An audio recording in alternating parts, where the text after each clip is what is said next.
Alhamdulillah, alhamdulillahilladzi anzala alaina kitaban kasyamsi wa duhaha wa arsala ilaina rasulan kal qamari idza talaha faman iktada bihima asha fi daw'in nahari idza jallaha wa man a'rada anhuma tathbutu fi dhulmatil laili idza yaghshaha.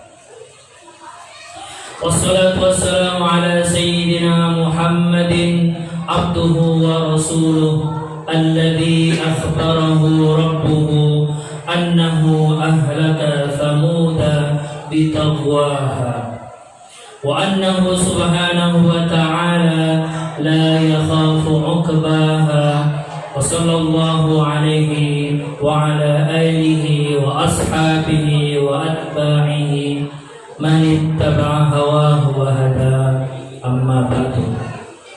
Faya ayuhan nas usikum wa iyaya nafsi bitaqwallahi wa ta'atihi faqad fazal muttaqun. Qala Allah ta'ala fi kitabihil karim, a'udzu billahi minasy syaithanir rajim, bismillahirrahmanirrahim.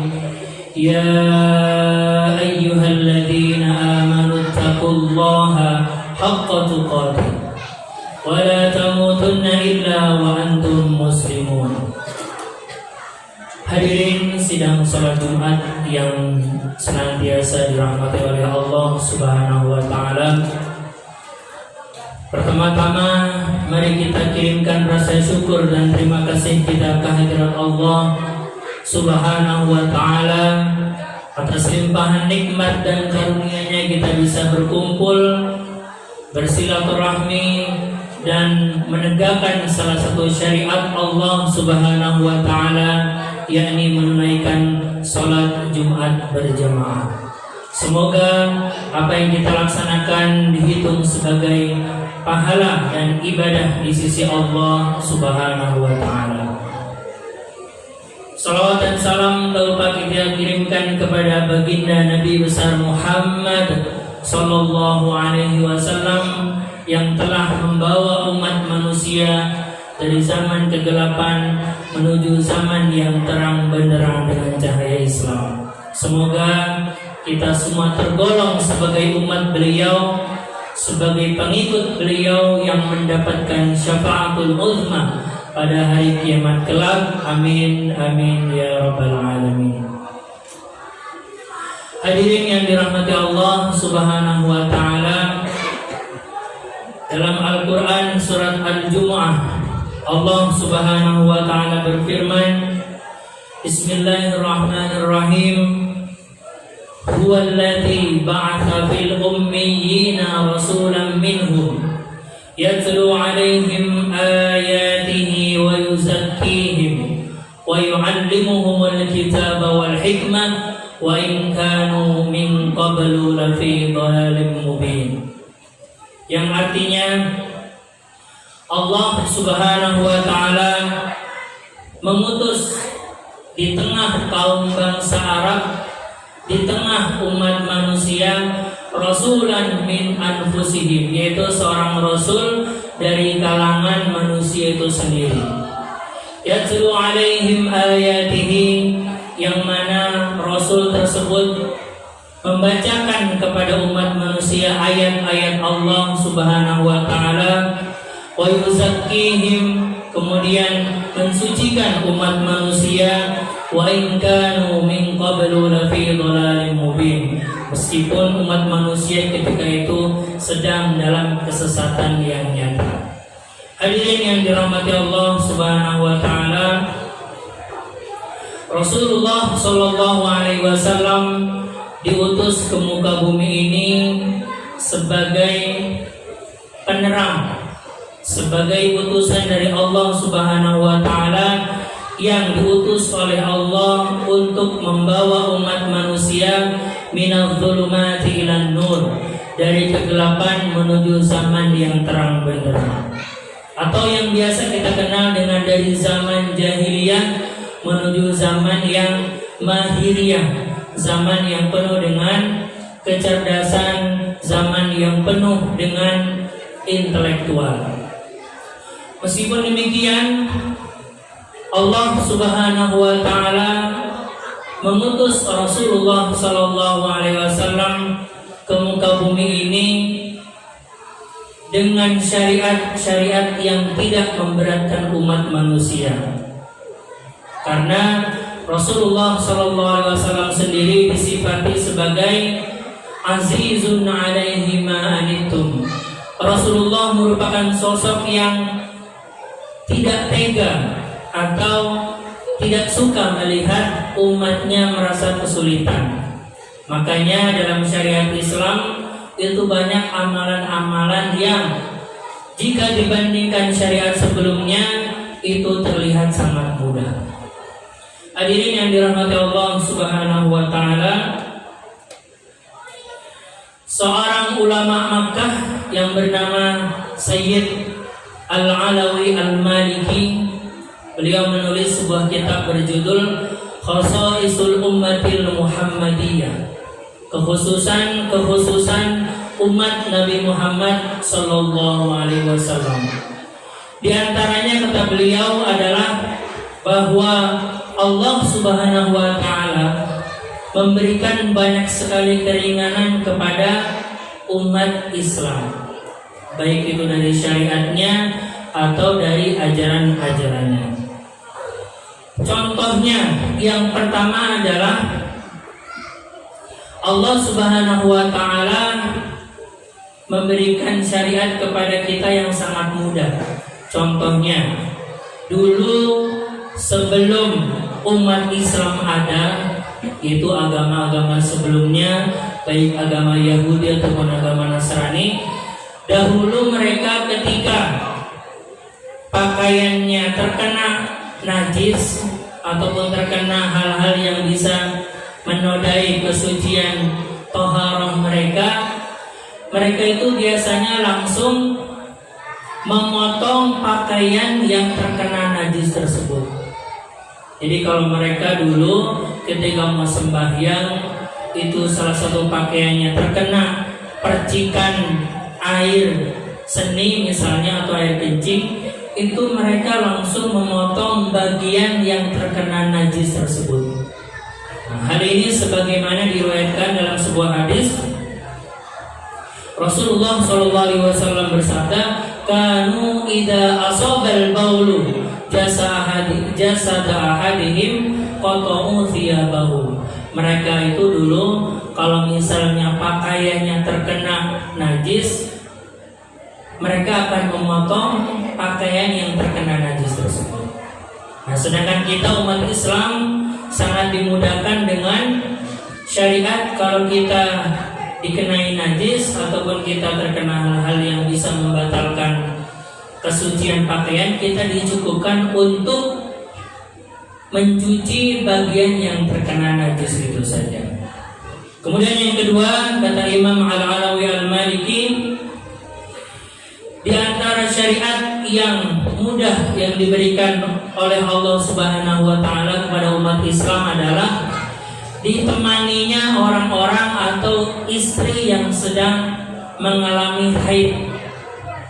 Dulu kisahnya baik pada bangsa Bani Israel ataupun umat Yahudi, dahulu mereka ketika istri mereka sedang mengalami haid atau mengalami datang bulan, mereka itu membiarkan istri mereka keluar dari rumahnya. Mereka tidak mengajaknya makan, mereka tidak mengajaknya untuk mengobrol, bahkan disuruh untuk tidur di rumah yang lain dari rumahnya itu, karena mereka menganggap perempuan yang sedang haid itu pantas untuk dijauhi.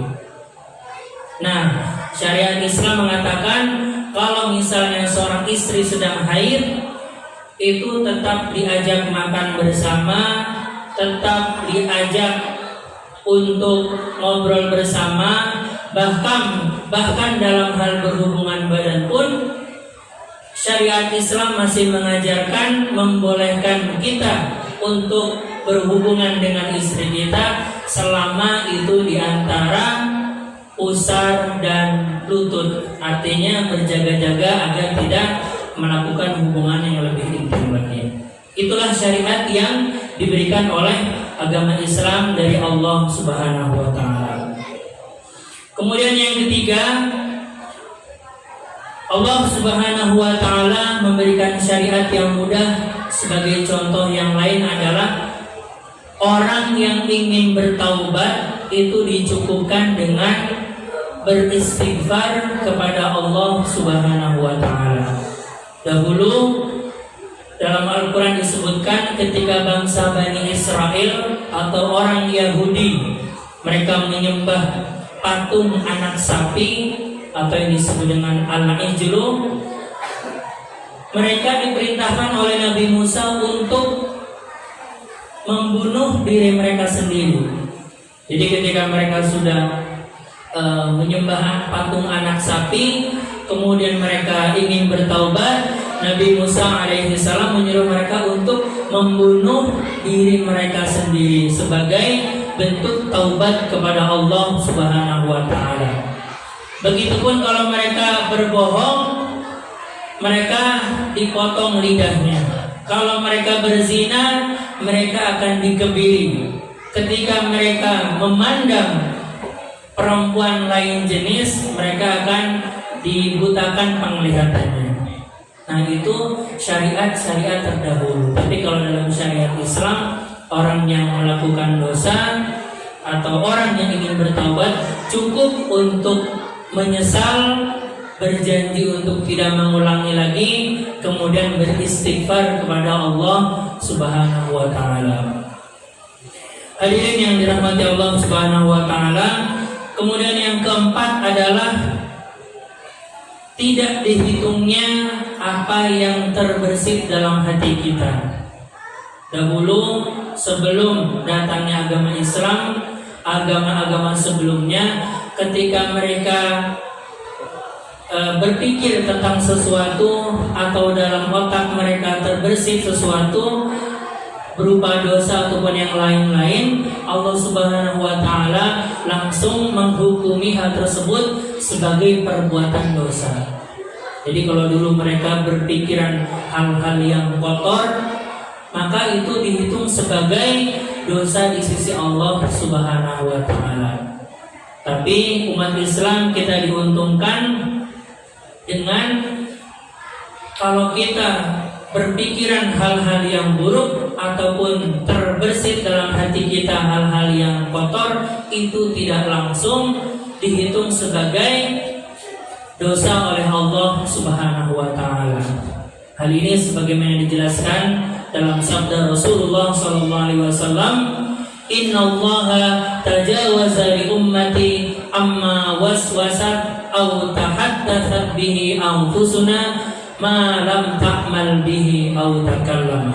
Rasulullah SAW bersabda, Allah Subhanahu wa taala memaafkan apa-apa yang terbersit dalam hati kita atau apa yang terbersit dalam otak kita selama hal tersebut tidak kita laksanakan dalam amaliyah badan kita. Kemudian yang terakhir, Allah Subhanahu wa taala memuliakan agama Islam dengan menjadikan ibadah kita atau ritual ibadah kita bisa dilaksanakan di bagian bumi manapun. Dahulu umat-umat sebelum agama Islam, mereka hanya dibolehkan untuk beribadah di tempat-tempat ibadah mereka saja.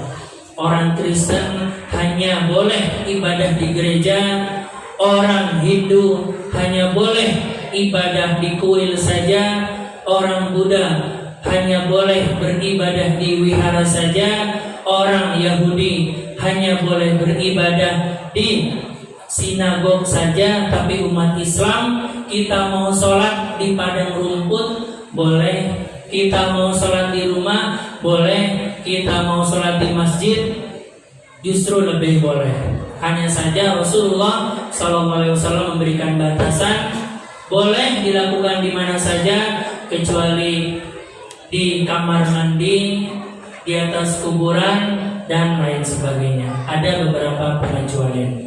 Itulah sebagian contoh yang diberikan oleh Maulana As-Sayyid Al-Alawi Al-Maliki terkait keuntungan atau kelebihan yang dimiliki oleh umat Nabi Muhammad, yaitu kita yang memeluk agama Islam.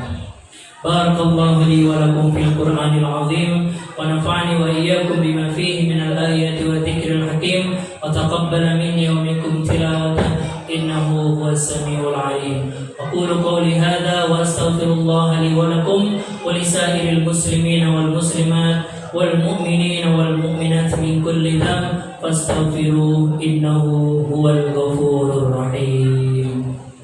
Allahumma salli ala sayyidina Muhammad wa ala ali sayyidina